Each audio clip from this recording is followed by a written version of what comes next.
ഇത് കണ്ടോ? ഇതെവിടെ കിട്ടി? ഇതാ നാഗവല്ലിയുടെ ചിലങ്ക. അതായത് 150 പരം വർഷങ്ങൾ പഴക്കമുള്ള ചിലങ്ക. ആ എന്നാ തെറ്റി, ഇതാ ചിലങ്കയല്ല. ഇതിന് 5 വർഷത്തെ പഴക്കം പോലുമില്ല. എന്ന് വെച്ചാൽ നാഗവല്ലിയുടെ വിലപിടിപ്പുള്ള ഒറിജിനൽ ചിലങ്ക തെക്കിനിയിൽ നിന്ന് പോയി എന്നർത്ഥം. എവിടെ പോവാൻ? ഇത് തന്നെ ആണെന്ന് തോന്നാം, പക്ഷെ ഒറിജിനൽ അല്ല. ചുമ്മാ ഇരി സണ്ണി. പുരാവസ്തു ഗവേഷണം എന്നും പറഞ്ഞ് ഞാനും കുറച്ചു വർഷം ഉറക്കം അടച്ചതാ.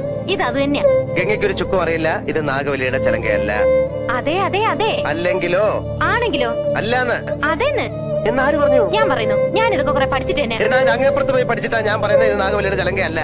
ചുമ്മാ കിടന്ന് തർക്കിക്കാതെ. ആരാ തർക്കിച്ച്? ഞാനാണോ? പിന്നെ ഞാനാണോ? ഞാൻ 1000 തവണ വ്യക്തമായി തെളിയിക്കാം ഇത് നാഗവല്ലിയുടെ ചിലങ്കയല്ല. ഗംഗയ്ക്ക് ഒരു കുന്തം അറിയില്ല. എനിക്കോ? എനിക്കോ? എനിക്കോ? വേണ്ട വേണ്ട വേണ്ട വേണ്ട, നമ്മൾ തമ്മിൽ കിടന്ന് തർക്കിച്ചിട്ട് കാര്യമില്ല. പോയി പണിയോ പോ.